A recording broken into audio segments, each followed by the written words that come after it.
گرمیوں کا جانا اور سردیوں کا آنا ایک طرف خوشگوار تبدیلی کا باعث بنتا ہے تو دوسری جانب بدلتا موسم اپنے ساتھ کچھ مسائل بھی لاتا ہے۔ موسم سرما کی آمد سے قبل فضا خشک ہو جاتی ہے اور کچھ علاقوں میں اسموگ ڈیرے ڈال لیتی ہے۔ خصوصاً صبح اور شام کے اوقات میں یہ صورتحال تشویشناک ہو جاتی ہے۔ صنعتی علاقوں میں اسموگ واضح کثرت سے دیکھی جا سکتی ہے۔ یہی وجہ ہے کہ یہ شہروں میں اکثر دیکھنے کو ملتی ہے۔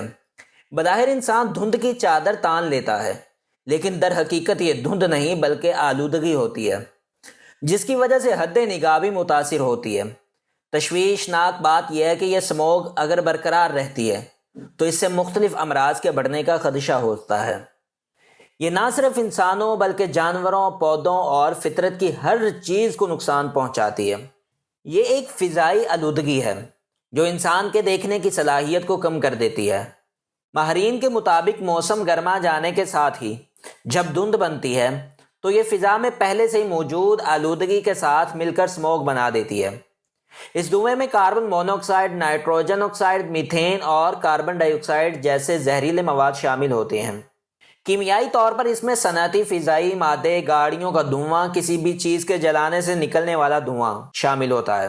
اسموگ کی وجہ سے اوزون کی مقدار فضا میں خطرناک حد تک بڑھ جاتی ہے۔ ماہرین کا کہنا ہے کہ جب ہوا نہیں چلتی اور درجہ حرارت میں کمی یا دیگر موسمی تبدیلی واقع ہوتی ہے تو آلودگی فضا میں اوپر نہیں جاتی بلکہ زمین کے قریب ہی ایک تہہ بن جاتی ہے۔ ان وجوہات کے نتیجے میں یہ غیر معمولی آلودگی کئی دن تک شہر میں برقرار رہ سکتی ہے۔ ہر سال اسموگ کے باعث 70 لاکھ کے قریب لوگ مختلف بیماریوں میں مبتلا ہو کر ہلاک ہو جاتے ہیں۔ اگر فضا میں آلودگی کی یہ شرح برقرار رہی تو اس سے سنگین قسم کی بیماریاں پھیل سکتی ہیں۔ فضا میں موجود سلفیٹ اور کاربن مونو آکسائڈ کی بڑھتی ہوئی مقدار زمین پر بسنے والے انسانوں کے پھیپھڑوں اور دل کے نظام کے علاوہ جلد اور گلے کو متاثر کر سکتی ہے، جس میں خاص طور پر دل کے امراض، پھیپھڑوں کے امراض اور سانس کی بیماریاں لاحق ہو سکتی ہیں۔ عمر رسیدہ افراد، حاملہ خواتین اور چھوٹے بچے کمزور مدافعتی نظام کی وجہ سے زیادہ متاثر ہو سکتے ہیں۔ اسموگ میں زیادہ وقت گزارنا مختلف طبی مسائل کا باعث بنتا ہے۔ اسموگ میں سانس لینے میں دشواری ہو سکتی ہے، خاص طور پر گہرے سانس لینا مشکل ہو سکتا ہے۔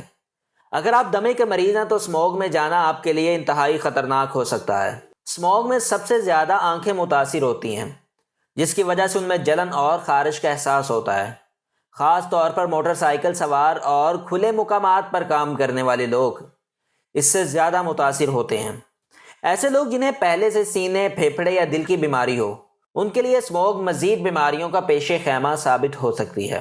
ملک کے بیشتر علاقے، خصوصاً لاہور اور کراچی میں فضائی آلودگی کے باعث آنکھوں میں جلن، سانس لینے میں دشواری، کھانسی، گلے، ناک، کان اور پھیپھڑوں کی بیماریاں عام ہو رہی ہیں اور الرجی کے مرض میں بھی مسلسل اضافہ ہو رہا ہے۔ جیسا کہ ہر مسئلے کا کوئی نہ کوئی حل نکال لیا جاتا ہے، اسی طرح احتیاطی تدابیر اختیار کر کے اسموگ کے مضر اثرات سے محفوظ رہا جا سکتا ہے۔ کہا جاتا ہے کہ اگر ہم 24 گھنٹے اس طرح کی فضا میں رہتے ہیں تو 50 سگریٹ نوش کرنے کے مترادف ہوتی ہے۔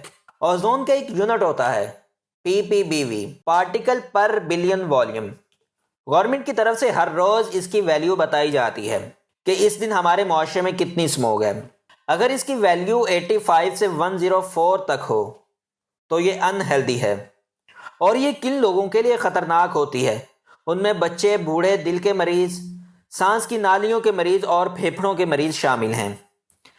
اگر 85 سے نیچے ہو تو یہ صحت کو کوئی نقصان نہیں دیتی۔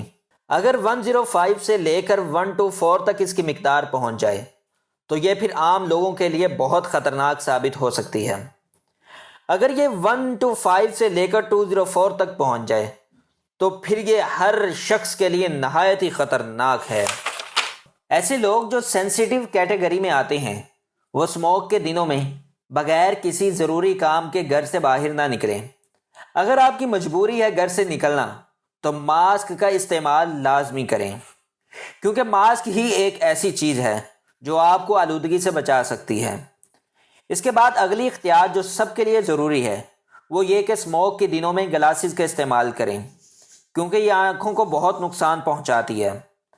کانٹیکٹ لینس کی بجائے گلاسز کا استعمال کریں جو آپ کی آنکھوں کو بہت حد تک محفوظ رکھ سکتے ہیں۔